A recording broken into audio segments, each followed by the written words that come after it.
So hello everyone, welcome back to my new video. मेरा नाम है शिवम और मैं बीए नर्सिंग एंट्रेंस एग्जाम 2026 के लिए प्रिपरेशन कर रहा हूं। तो आज की इस वीडियो में बात करेंगे कि रिवीजन कैसे करेंगे। अभी के टाइम पे हम लोग का एग्जाम बहुत ही करीब आ चुका है और इस टाइम पे हम लोग को मतलब रिवीजन पे पूरा फोकस ही रिवीजन पे देना है। तो मतलब रिवीजन करेंगे कैसे? मतलब कुछ लोग कहते हैं कि भाई पूरा एनसीईआरटी लाइन बाय लाइन रट लो, याद कर लो तो मतलब अच्छा रहेगा, आपके लिए बेटर रहेगा। बट ये प्रॉब्लम आ रहा है ना कि मतलब आप एनसीईआरटी पढ़ लोगे बट क्वेश्चन सॉल्व नहीं होगा, न्यूमेरिकल्स नहीं बनेगा। ये तो प्रॉब्लम होता ही है कि आप कितना थ्योरी पढ़ लो, बहुत ज्यादा आप थ्योरी पढ़नी है फिर भी मतलब न्यूमेरिकल्स नहीं बनता है, मतलब क्वेश्चन नहीं बनता है।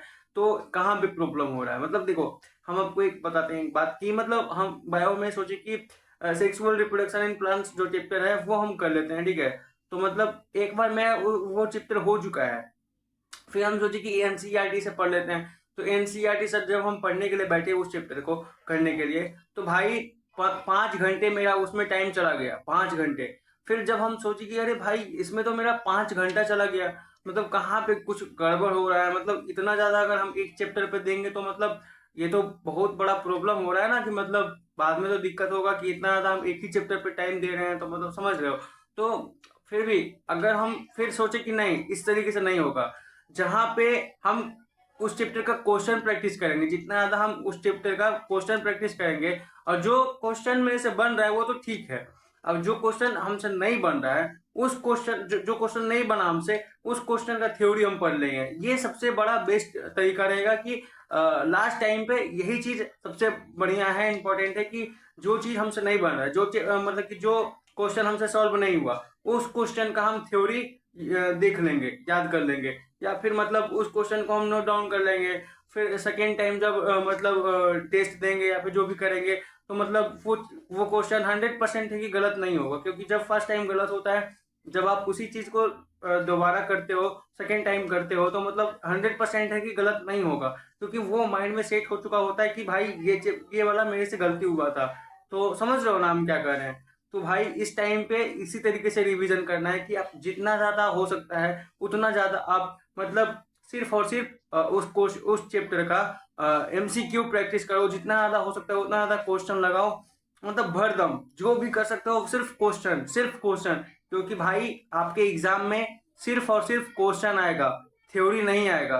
तो आप जितना ज्यादा हो सकता है उतना ज्यादा क्वेश्चन करो, जो गलती होता है आप उसको नोट डाउन कर लो, फिर समझ जाओ उसका थ्योरी। और फिर हम अगर रिवीजन करने बैठेंगे और सोचेंगे नहीं नहीं नहीं पूरा चैप्टर पढ़ लेते हैं, तो बहुत बड़ा बड़ा चैप्टर है भाई। अगर आप एक चैप्टर को करने के लिए बैठते हैं तो 2 से 3 घंटा तो अप्रोक्स चला ही जाएगा।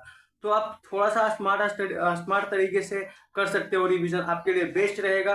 और भाई देखो, हम भी इसी तरीके से फॉलो कर रहे हैं और हम तो कहेंगे आप लोग को भी कि यही चीज करो। आप जितना ज्यादा आप क्वेश्चन प्रैक्टिस कर सकते हो आपके लिए बेस्ट रहेगा, बेस्ट रहेगा। इस टाइम पे जितना ज्यादा जो क्वेश्चन गलत हो उसको साइड में आप नोट डाउन कर लो कॉपी में, फिर वो क्वेश्चन आपसे गलत नहीं होगा, ठीक है। और जो क्वेश्चन आपको समझ में नहीं आ रहा है कि ये क्वेश्चन हमसे सॉल्व भी नहीं हो रहा है, जो भी हो, न्यूमेरिकल्स हो, फिजिक्स में जो भी, या फिर केमिस्ट्री में ऑर्गेनिक वाला क्वेश्चन थोड़ा सा गलत करता है, या फिर जो फिजिक्स बायो में भी जो चैप्टर आपका मतलब कि मतलब लग रहा है कि इस चैप्टर से मेरा क्वेश्चन ज्यादा गलत हो रहा है, तो आप उस चैप्टर को मतलब कर सकते हो इस तरीके से। जहां पे भी आपका गलती हो रहा है तो उस पार्ट को मतलब आप रिवीजन करो।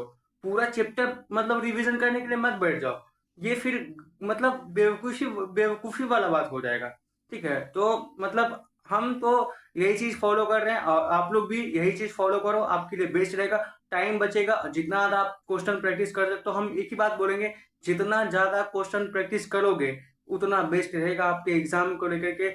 आपका एग्जाम 100% निकालने का चांस रहेगा। जितना ज्यादा आप हो सकता है डीपीपी जो एनसीईआरटी बुक है उससे भी आप क्वेश्चन मतलब निकालो। मतलब कि आप थ्योरी पढ़ो, उससे क्वेश्चन निकालने का प्रयास करो कि इसमें से क्या क्या क्वेश्चन पूछ सकता है। इस तरीके से सिर्फ और सिर्फ अभी के टाइम पे फोकस होना चाहिए सिर्फ और सिर्फ क्वेश्चन पे, कि जितना ज्यादा हो सकता है उतना ज्यादा हम क्वेश्चन मतलब कि रिवीजन करें, बनाए क्वेश्चन, मतलब सॉल्व करें। समझ रहे हो ना। पूरा चैप्टर मतलब निकाल के मत बैठ जाओ कि हम पूरा एक एक थ्योरी पढ़ेंगे, ये मेरे लिए अच्छा रहेगा। नहीं नहीं नहीं नहीं, जब भी हम एक चैप्टर पढ़ने के लिए बैठे हैं तो मतलब पूरा उसको खत्म करके ही रहेंगे। ये मतलब गलत बात हो जाएगा, फिर मतलब आप गलत डायरेक्शन में चले जाओगे, झूठ फूस का मतलब वहां पे टाइम बर्बाद कर दोगे।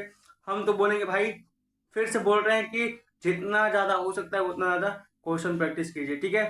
तो हम भी यही चीज़ फॉलो कर रहे हैं, मतलब जो क्वेश्चन प्रैक्टिस करते हैं और जहाँ पे मेरा गलती होता है उसको हम नोट डाउन करते हैं, एक अलग कॉपी बना के रखे हैं। जैसे कि देखो ये मेरे पास दिखाते हैं हम आपको, देखो ये जो कॉपी है मेरा, इसमें सिर्फ और सिर्फ हम मतलब कि टेस्ट प्रैक्टिस करते हैं। रुको हम बता दें आपको, देखो देखो इसमें हम सिर्फ और सिर्फ मतलब टेस्ट देते हैं, और जो गलत होता है क्वेश्चन मेरे से वो हम साइड में लिख देते हैं कि इस चैप्टर में मेरा ये इतना क्वेश्चन मेरा गलत हुआ था, और जो जो क्वेश्चन गलत होता है उसको हम नोट डाउन कर लेते हैं, ठीक है। तो ये आपके लिए बेस्ट रहेगा, ठीक है। तो मिलते हैं नेक्स्ट वीडियो में, तब तक के लिए बाय।